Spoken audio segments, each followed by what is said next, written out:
Hello, this is Adam with Midwest Card. This video is a short instructional video on how to remove the color from the background of a portrait photo. The reason you may want to use this, if you have portrait photos that have a colored backdrop in them and you want to use them in a situation that requires them to have a white backdrop, this instruction will hopefully get you up to speed on how to take care of that. We'll be using a piece of software called the GNU Image Manipulation Program, more commonly known as GIMP, and GIMP can be downloaded online at GIMP.org.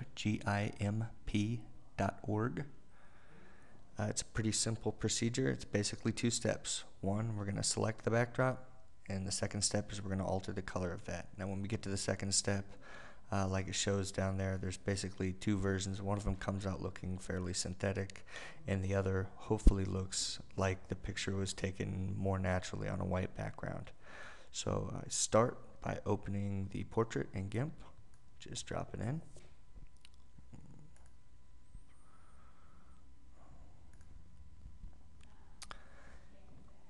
What we'll be doing is selecting this backdrop here.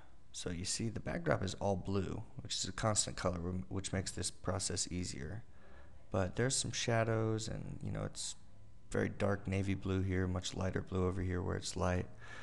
So what we do is use a tool called Select by Color, this right here, Select by Color tool. And the main thing we have to focus on is this threshold value right here. So say we start with a threshold that's fairly low, 12, and I hit Select. I end up not selecting all of the pixels that I want to change. So if I hit Delete right now and delete everything that I've selected, and then Control A to break my selection, you'll see that that leaves a whole lot of blue behind, and we don't want that. We want it to look like a white backdrop. So I need to increase the threshold or the variance from the color I actually clicked that it will include in the overall selection. So I'll hit Control Z. That'll reselect what I had selected. Control Z, undo again, which will undo my deletion, and Control Z one more time to undo my selection. What I'll do now, keep it on the Select by Color tool. I'm going to ramp this threshold way up to show you what happens on the other end of the spectrum. So this time my threshold's up past 50. When I hit Select, you'll see that I've gotten all the blue, all but maybe 5 pixels here. Unfortunately, I've also selected a lot of pixels that are inside of this guy's hair, inside his shirt, and I don't want to change those. If I hit Delete at this point and then break my selection, you'll see that we've dramatically altered this person's portrait. We don't want that. Control Z to select back, Control Z to break my deletion, and then Control Z again to break my selection. Alright, so what we need to do is find a medium here.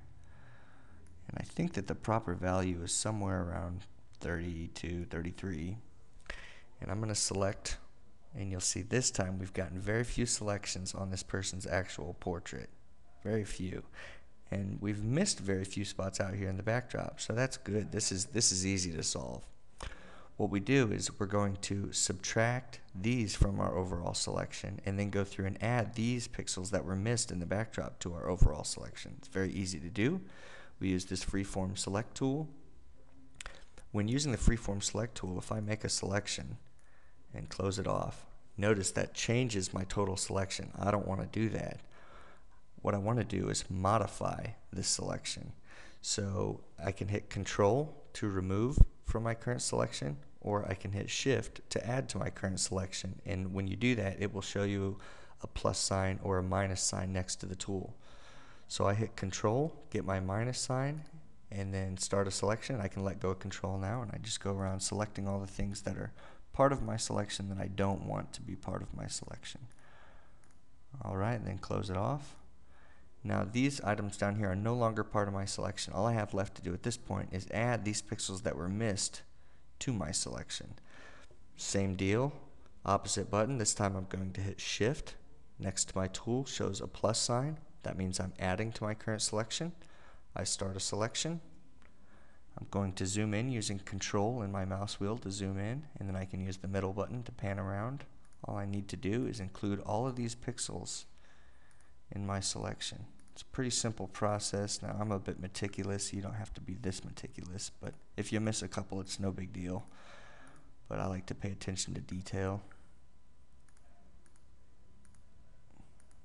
Zoom back in. Make sure I don't miss that one. Then I can just click anywhere outside of the image because, you know, there's no pixels missed out there, so that'll catch everything I need. I'm gonna come over here to this side, work back our way around.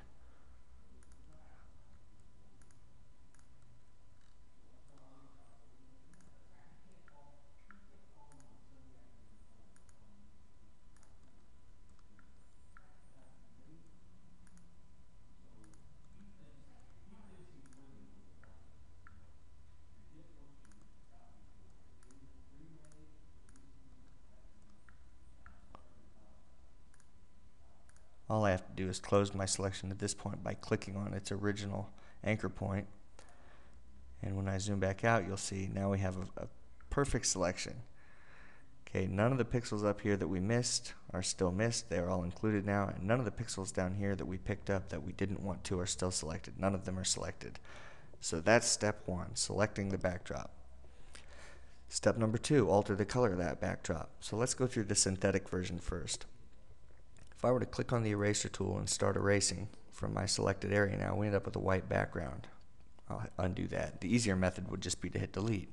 And then voila, I'll break my selection, and here's your portrait photo with a perfectly white background. And maybe that works for you. That's great. It might be slightly synthetic looking, and perhaps you don't want that. So what I'm going to do instead of that is I'm going to right-click my layer and add an alpha channel. That means I want this picture to have the opportunity to have totally transparent sections. Once I've added that alpha channel, if I hit the delete now, it doesn't go to white. It gets rid of those pixels entirely and leaves a totally transparent area here. What I can do in that case is fill this area with a different color, or just add a new layer with color behind this individual right here. So I'm going to alter my background color and set it to something off of white, so gray. The reason is because in the natural world, almost nothing is actually perfectly white, including if you take somebody's portrait in front of a white background, what you end up with is actually some slightly off of white version of gray. So I select gray as my background color, hit OK, and then I come over here and I add a new layer using this new layer button.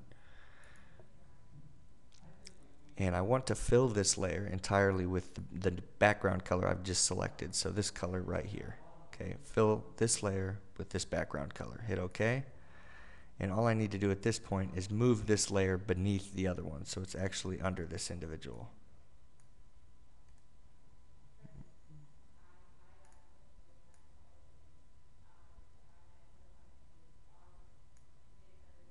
I don't know why that's not working. I'll do it by clicking on this arrow. It may be because I'm recording a video. Anyways, so now I'm going to break my selection, and you can see that now we have a portrait that may look slightly less synthetic. It's got some gray behind him. In fact, at this point, you can fill this area that you have selected with any color that you want. I could even fill it with a gradient if I wanted to, from gray to some sort of fancy blue. Do one of these, and you know, your imagination is the limit here, but that's not exactly what we're going for. What we want to make is an official portrait that appears to have been on a white background. So let's move on to the second option here. This is the less synthetic looking version of knocking out a background. I'm going to move all the way back to our original picture, but with my perfect selection of the background here. And rather than just deleting this, we're going to go through and change this backdrop to where it looks as though it were a white backdrop, where it has the same shadowing and effects that this blue backdrop had, but if it were white. It's pretty simple. I have my selection now. All I need to do is go to the colors menu and actually hit this hue saturation. There's a couple of different ways to do this. There's a couple of different ways to modify these colors.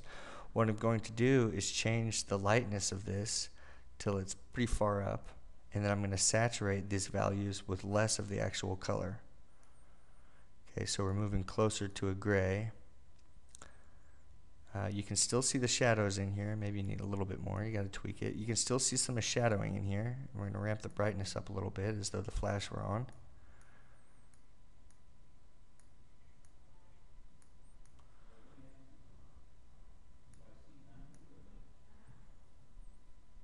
Hit OK. Break my selection so we can see the result, and here we have an image of somebody on a gray background. Now you can you can tweak this many different ways and have it actually look pretty close to white. So if I go back to where we were and change the hue of this, it works pretty well with brown. Saturate it very little and then turn the lightness up again.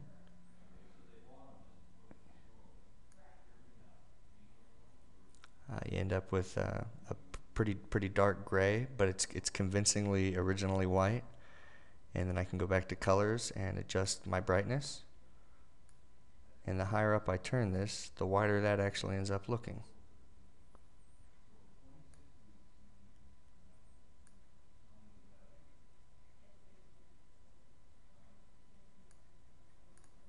So now with the contrast ramped up, you start to lose some of the features that you had in the background before, but you can still see some here. So here's some shadowing. Maybe that's a bit too much.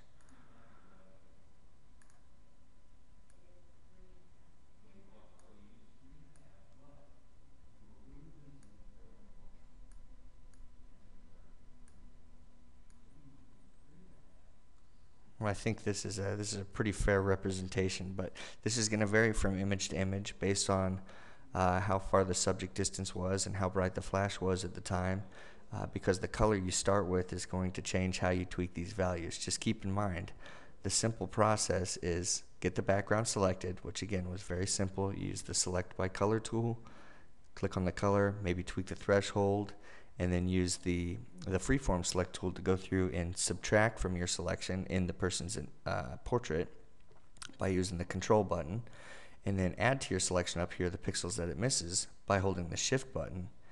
And once you have a good selection, you can either just hit delete and boom, you have a perfectly white background, or if you want it to look a little bit more natural, less synthetic, you can come up here in the color menu and adjust the values of those colors so that you take out the saturation of the color so that it's closer to grayscale, and then ramping up the brightness and changing the contrast so that it looks like if there had been a white background there before. If you need more information, feel free to contact us. I'll put some links in the description, links to our website, midwestcard.com, and also my email address in case you have questions. Thanks.